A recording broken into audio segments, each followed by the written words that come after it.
From breakfast tables to gym bags, the banana is a ubiquitous presence in our lives, often taken for granted. Its convenient packaging, sweet taste, and nutritional value make it one of the world's most consumed fruits. Yet, beneath its familiar yellow peel lies a story far more intricate and dramatic than most might imagine. This isn't just a fruit, it's a testament to millennia of human cultivation, a symbol of global trade, and now, a poignant example of the delicate balance of our food systems. Join us as we peel back the layers to discover the true facts behind the fruit. Our journey begins not in a modern grocery aisle, but deep in the lush jungles of Southeast Asia, approximately 7,000 years ago. Evidence suggests that the banana's wild ancestors, often seedy and less palatable, were first domesticated in what is now Papua New Guinea. From these humble beginnings, ancient cultivators began a slow, deliberate process of selection, favoring plants that produced larger, sweeter, and eventually, seedless fruit. This early agricultural innovation laid the groundwork for the fruit we recognize today, marking the banana's first transformation. From its Southeast Asian cradle, the banana embarked on an epic voyage across continents. Early seafarers and traders, recognizing its value as a portable, energy-rich food source, carried banana suckers along ancient trade routes. By 327 BC, Alexander the Great reportedly encountered bananas in India, marveling at their exotic nature. Arab traders further facilitated its spread across the Indian Ocean, introducing it to the east coast of Africa. This early diffusion was a testament to the fruit's adaptability and humanity's interconnectedness long before the modern era. The final chapter of the banana's global spread brought it to the Western Hemisphere. Portuguese sailors, active in African trade during the 15th and 16th centuries, carried banana plants from West Africa to the Canary Islands. From there, in 1516, a Spanish missionary, Friar Tomás de Berlanga, is credited with introducing bananas to the Americas, specifically to the island of Hispaniola. This introduction was pivotal, as the fertile lands and tropical climates of the New World would eventually become the primary engine of the banana's commercial success, transforming it from a local delicacy to a global staple. For centuries, bananas remained a localized crop, but the late 19th century ushered in a new era. Advances in steamship technology and refrigeration made long-distance transport of perishable goods feasible. Visionary entrepreneurs, primarily from the United States, saw the immense potential of the banana. They established vast plantations in Central and South America, transforming untouched jungles into highly efficient agricultural operations. This shift marked the birth of the modern banana industry, creating a demand for a fruit that was once an exotic rarity and now became an affordable, everyday commodity for Western markets. Beyond its convenience and taste, the banana's global appeal is undeniably linked to its nutritional profile. Rich in potassium, an essential mineral for heart health and muscle function, bananas also provide a quick and easily digestible source of carbohydrates, making them a favorite among athletes for an energy boost. They contain vitamins C and B6 and dietary fiber, contributing to overall well-being. This array of benefits solidifies the banana's reputation not just as a pleasant snack, but as a genuine nutritional powerhouse, a fact that has propelled its consistent demand worldwide. Before the ubiquitous Cavendish, there was the Gros Michel.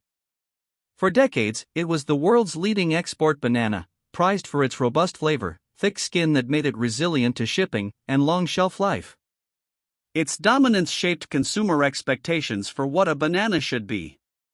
Vast monoculture plantations of Gros Michel stretched across Central America, fueling an industry that seemed invincible. This single variety defined the banana for an entire generation, but its very success sowed the seeds of its eventual downfall, a critical fact behind the fruit that few today recall. The seemingly invincible Gros Michel met its match in the form of Fusarium oxysporum F. sp. cubens, a soil-borne fungus commonly known as Panama disease, or Fusarium wilt. First identified in Panama in the late 19th century, the disease spread relentlessly. It attacks the plant's vascular system, causing wilting and death, rendering vast swaths of plantations infertile for banana cultivation for decades.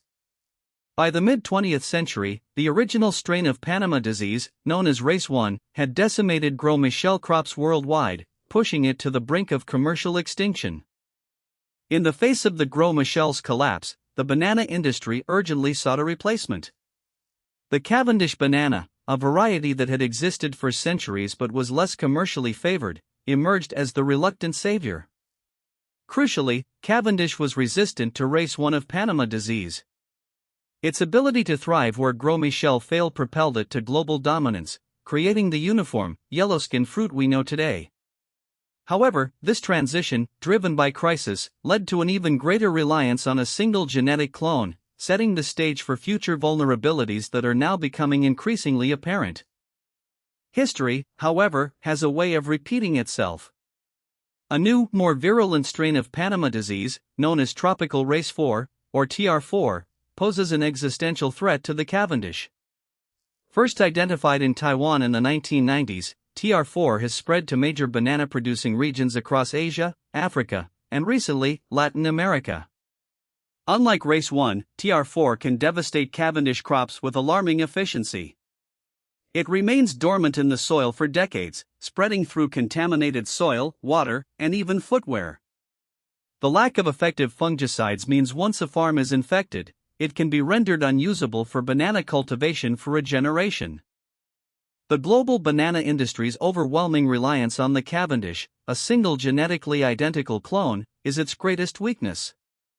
Monoculture farming, while efficient for mass production, creates a vast, uniform target for diseases like TR4.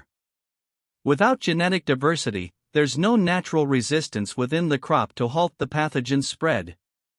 This lack of resilience is a stark reminder of the risks inherent in our modern food systems, where optimization for yield can inadvertently strip away the very robustness needed to withstand biological threats. The Cavendish, much like the Gros Michel before it, faces a formidable challenge. The facts behind the fruit extend beyond disease to its environmental impact.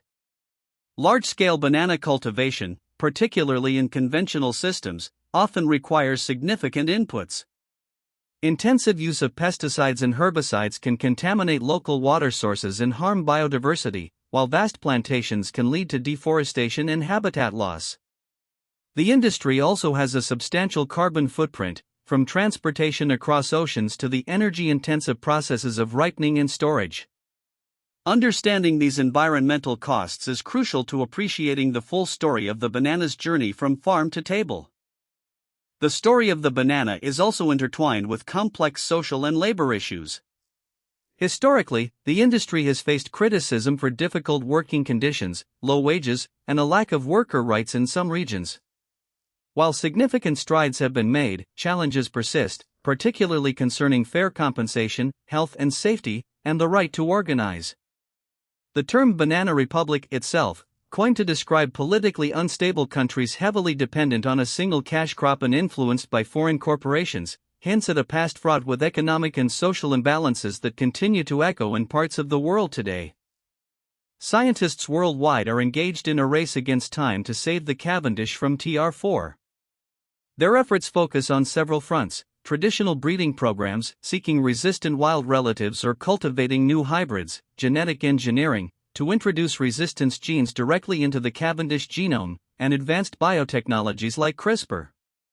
The goal is to develop a banana that can withstand TR4 without compromising the beloved taste, texture, and shipping qualities that have made the Cavendish so successful. This scientific pursuit represents a critical chapter in the ongoing narrative of the banana's survival.